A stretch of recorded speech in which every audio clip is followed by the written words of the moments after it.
Americans. I will enact the first ever federal ban on corporate price gouging on groceries. And I will fight to make sure that hardworking Americans can actually afford a place to live.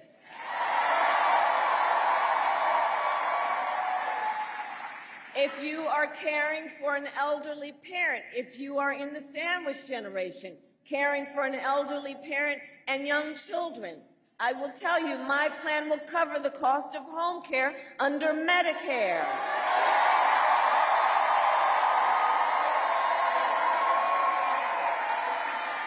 Because I took care of my mother when she was sick, and I know what you are doing. Whether it be trying to cook something that they feel like eating, whether it be trying to help them put on a sweater, trying to find a moment where you can bring a smile to their face or make them laugh. That work is about dignity. That work is about dignity. And I'm going to make sure you have the support and they have the support they deserve.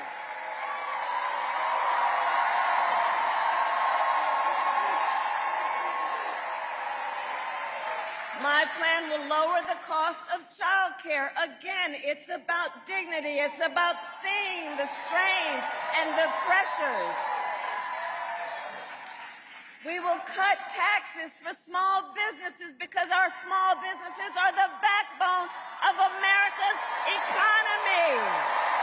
Where are our small business owners? Let me see our small business owners.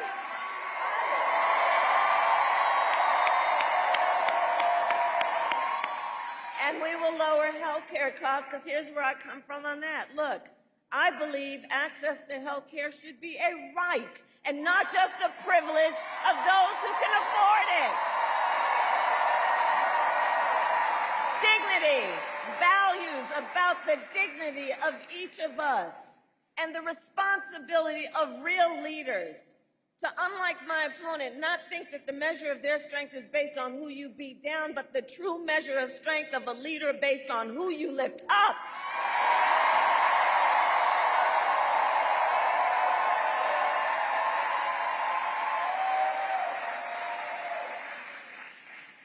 And then you got Donald Trump, who... And his answer to the financial pressures you face is the same as it was the last time: another $1 trillion in tax cuts for billionaires and the biggest corporations.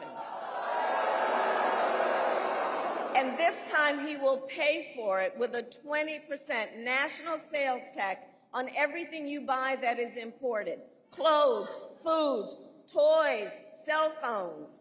A Trump sales tax that would cost the average American family, the economists have measured it, more than $4,000 more a year.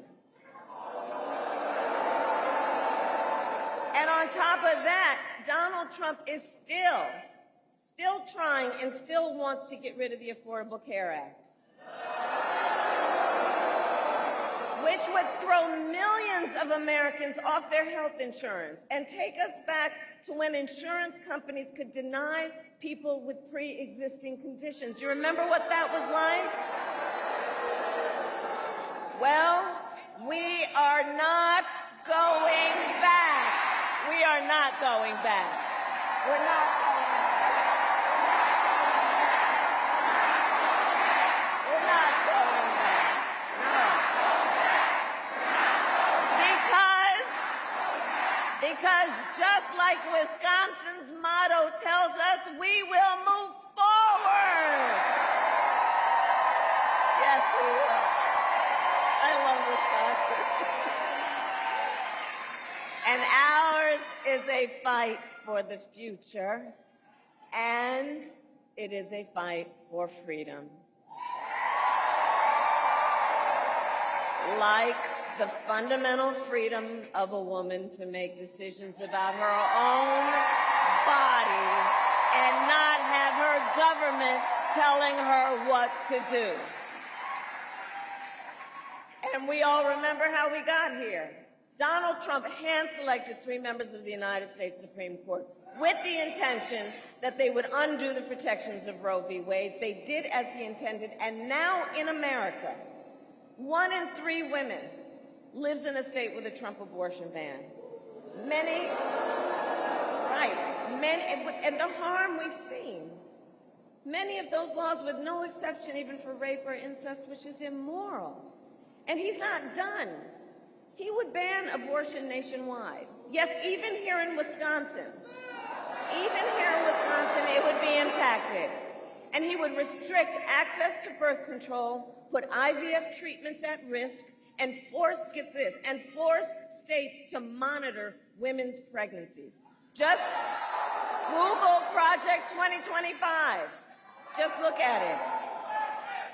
And everyone here, I know, understands, and let us agree, one does not have to abandon their faith or deeply held beliefs to simply agree the government shouldn't be telling her what to do. Not the government. Not the government. Not the government. Not some people up in a state legislature, and certainly not Donald Trump.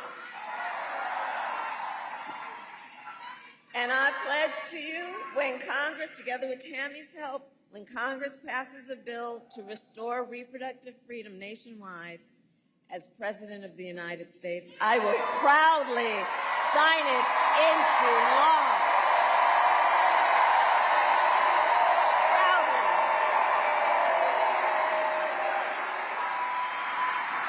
So, Wisconsin.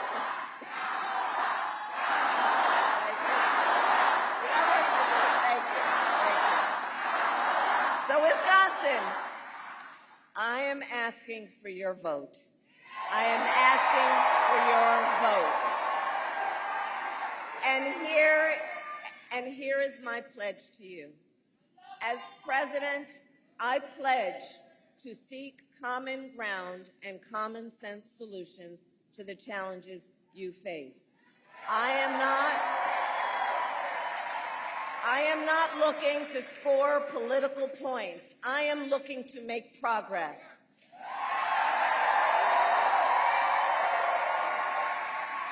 And I pledge to listen to those who will be impacted by the decisions I make. I pledge to listen to experts, to listen to people who disagree with me. Because you see, unlike Donald Trump, I don't believe that people who disagree with me are the enemy. He wants to put them in jail. I'll give them a seat at the table. That's what real leadership is about. That's what strong leadership is about.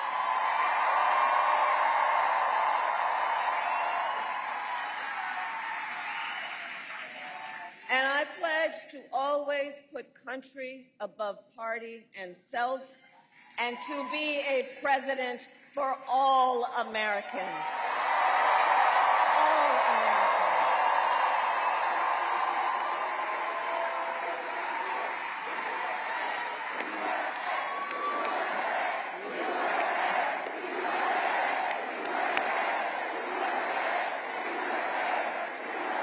So that is my pledge to you, Wisconsin. And now I ask you a question. Who here has already voted?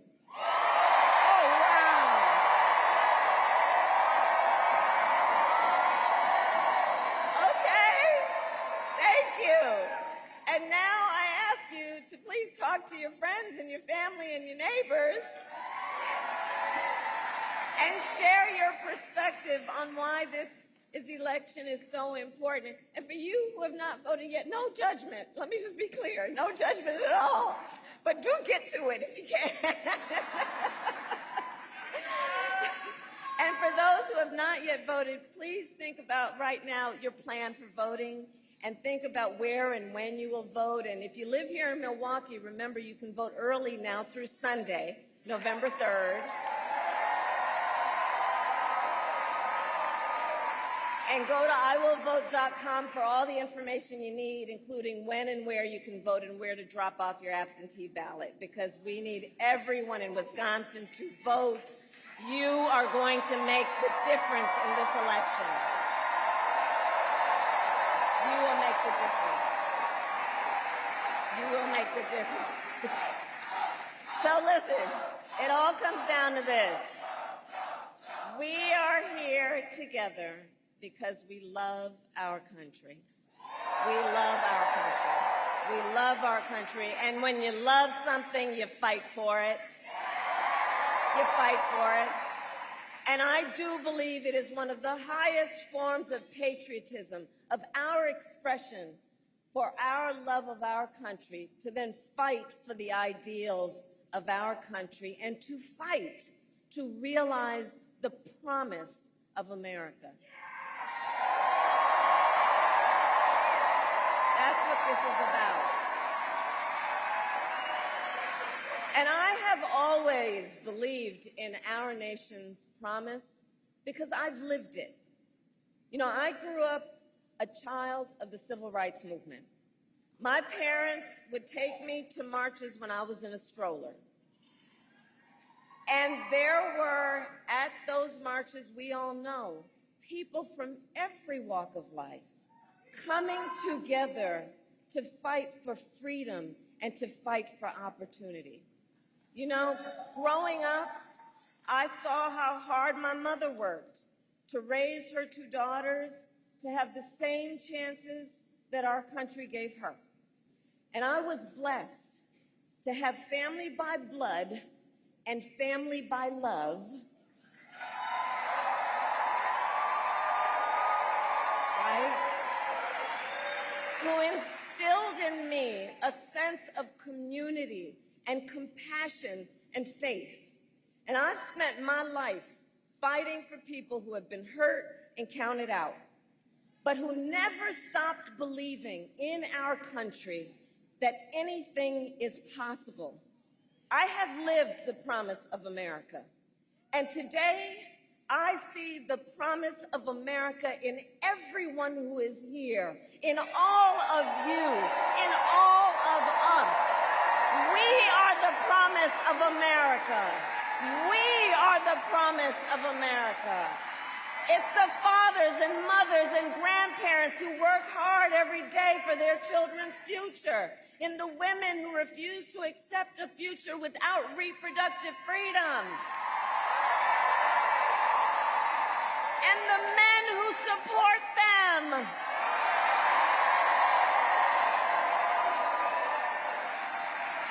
It's in the Republicans who never voted for a Democrat before, but put the Constitution of the United States above party.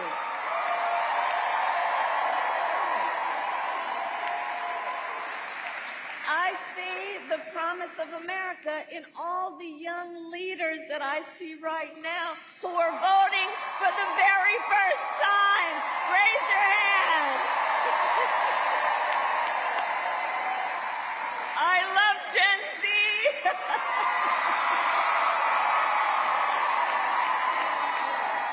I really do. Here's what I love about you guys. You are rightly impatient for change. I love that about you. I love that about you. You are determined to live free from gun violence. You are going to take on the climate crisis. You are going to shape the world you inherit. I know that. I know that. And here's the thing about our young leaders. None of this is theoretical for them. None of this is political for them. It's their lived experience. It's your lived experience. And I see your power. I see your power, and I am so proud of you. Can we please hear it for our first-time voters? Can we please?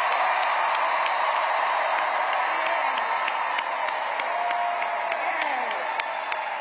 And those who will be first-time voters.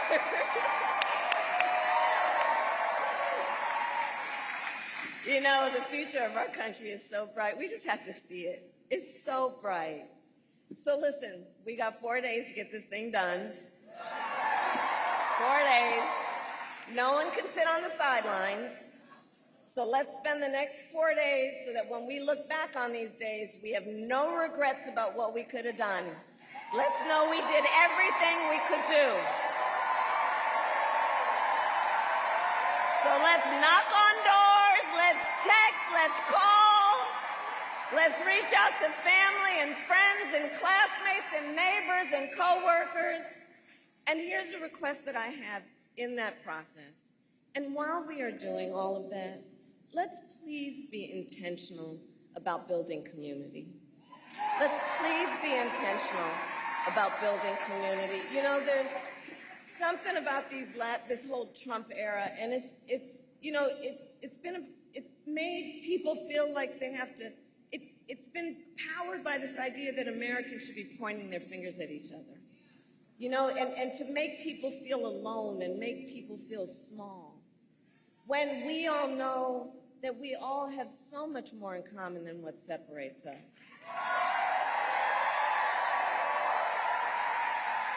So let's be intentional about building community and building coalitions. There is strength and power in that will be long-lasting. And finally, I'll say, just remember, and let's remind everybody we know, your vote is your voice, and your voice is your power. That's your power. In a democracy, that is a power that is yours. Don't let anyone take it from you. Don't let anyone take it from you.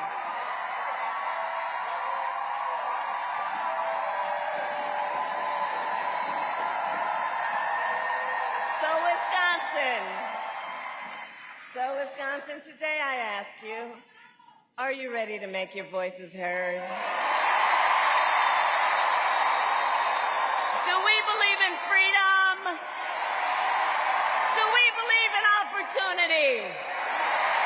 Do we believe in the promise of America? And are we ready to fight for it? And when we fight, we win. God bless you, and God bless the United States of America.